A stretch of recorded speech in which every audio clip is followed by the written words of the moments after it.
Mais vous voyez qu'on ne peut pas travailler à cause de cette route. Ils ont barré un peu partout. Il y a les trous, il y a l'eau. Personne ne peut travailler dans ces conditions-là. Il y a la flotte. Regardez derrière vous. Qu'est-ce qu'on peut faire? C'est un manque à perte pour nous. On ne travaille pas. Depuis au mois de janvier-décembre. Entre décembre et janvier, on est là. Ça fait presque 1 an. Et moi, je veux lancer un appel pour qu'on puisse venir travailler. On nous laisse travailler. Nous dimbalez-nous. Que les travaux vont vite. Parce que depuis qu'ils ont commencé les travaux, ce n'est pas fini. Quelles sont les causes, les modalités pour que ça ne soit pas fini? Je ne sais pas. Mais vraiment, on demande que la route s'achève parce que c'est le cœur de la ville. Et ensuite, devant une école, les enfants ne peuvent pas accéder à l'école normalement. Les parents ne peuvent pas inscrire encore les enfants parce qu'ils ne savent pas si la route sera achevée ou pas. Et nous, on est vraiment dans l'embarras. Qu'ils nous excusent vraiment et mettent les conditions qu'il faut pour nous terminer la route. Ne serait-ce que pour le bien des enfants qui sont là, pour leur protection, mais aussi pour le bien de la population parce que c'est une route principale. Et c'est dommage que le cœur de la ville soit rempli d'eau comme ça, que les travaux ne soient pas achevés. Moi, je trouve ça très dommage. Maintenant, vraiment, on supplie les gens de faire un effort. Je ne sais pas où se trouve le blocage, mais vraiment qu'ils fassent l'effort d'achever la route pour notre propre honneur.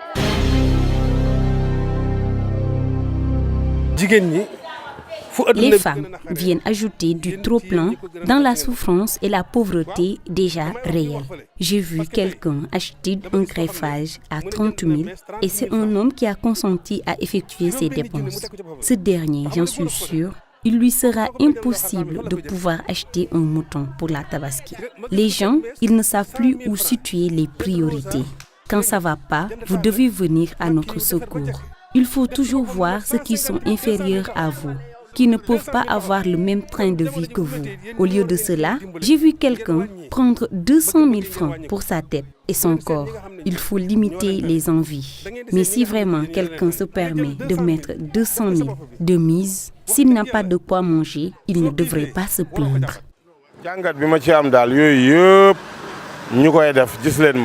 L'interprétation que je fais est que les femmes ne pensent qu'à leur corps, à leur beauté et à être hyper sophistiquées.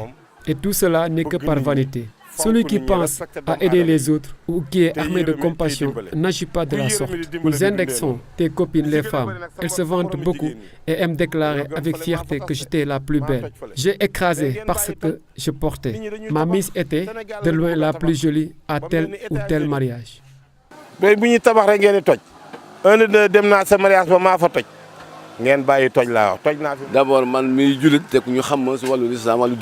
D'abord, pour moi qui suis un islamologue, connu pour mes prédications, je tiens à déclarer que tout ce qui a attrait aux extensions sur les cheveux est banni, interdit et puni.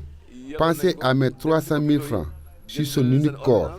Mieux vaut penser à organiser des prières, aller à la rencontre des malades qui sont dans les hôpitaux, les aider à payer leurs ordonnances. Sinon, avec ton parrain, seules les femmes diront que c'est joli.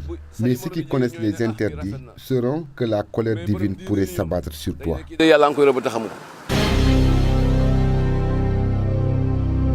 À chaque lendemain des fêtes de Tabaski, ça a toujours été comme ça. Vous allez dans toutes les communes du Sénégal, c'est comme ça.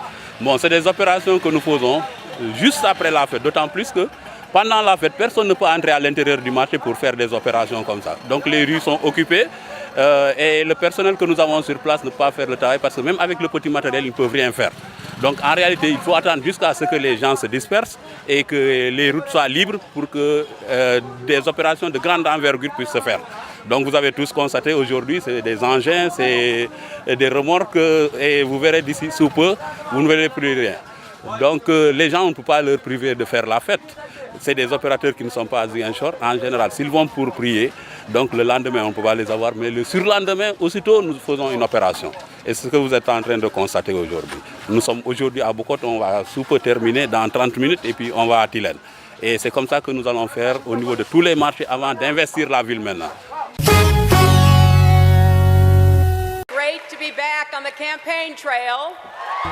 Hillary Clinton est de retour après 4 jours de repos. Elle a tenu à montrer qu'elle repartait du bon pied pour son premier meeting depuis sa pneumonie. Devant 1500 partisans, elle a ironisé sur ce repos. Un temps de réflexion, a-t-elle dit, pour prendre la mesure des enjeux de la campagne. Je vous l'avoue, je ne suis pas un showman, contrairement à mon opposant, et ça me va très bien comme ça. Il suffit de regarder le spectacle qu'il fait, et je vais vous dire quelque chose d'autre. Les gens me reprochent toutes sortes de choses, vous l'avez probablement vu. Mais personne ne m'a jamais accusé d'abandonner. Je ne renoncerai jamais. Je ne m'enfuirai jamais, peu importe les difficultés du moment. Son médecin a publié un nouveau bilan. Elle serait en excellente santé selon lui et apte pour la fonction présidentielle. À 68 ans, Hillary Clinton a annoncé de nouveaux meetings.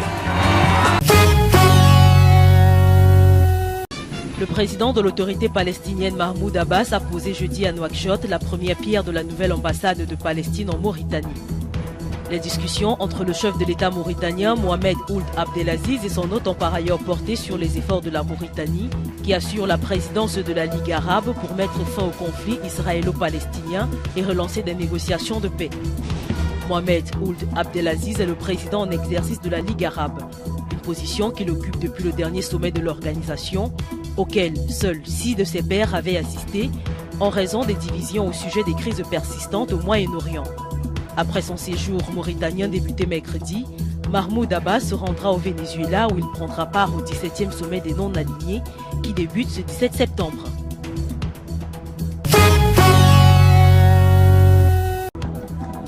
Une procédure pour désertion en temps de paix ordonnée par le président Roch-Marc Christian Kaboré contre l'ancien premier ministre burkinabé de transition, le général Isaac Zida, réfugié au Canada.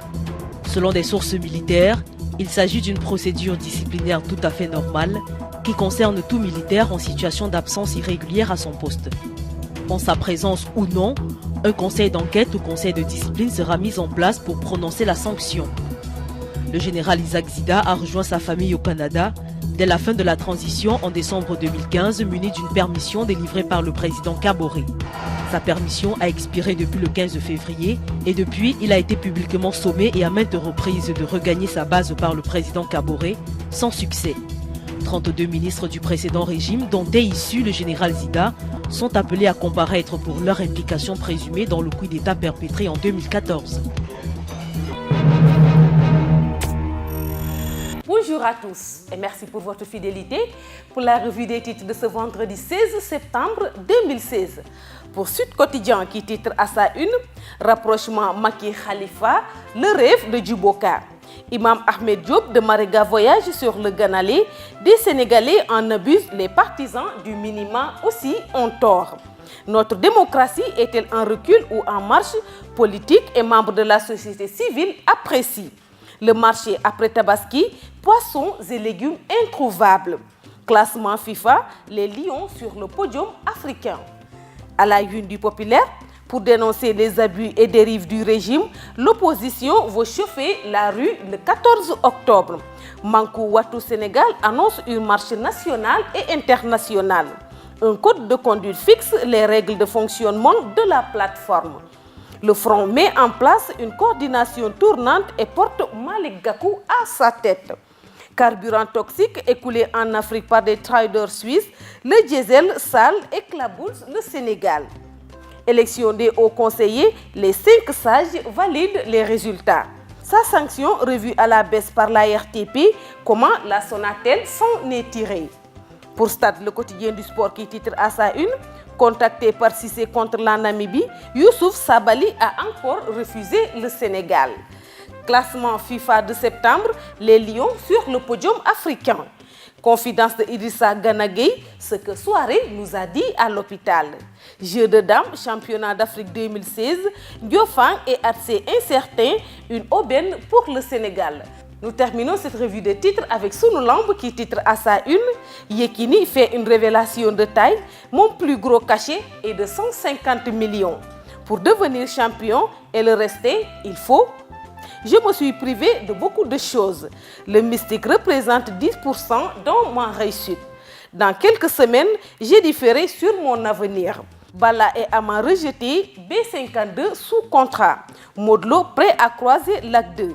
Bilan double laisse, 10 victoires, 16 défaites. Sathiès brille, l'école se meurt. C'est tout pour la revue des titres parvenus à la rédaction du groupe Média du Sud. Merci de nous avoir suivis, chers internautes. Quant à moi, je vous donne rendez-vous demain. Au revoir.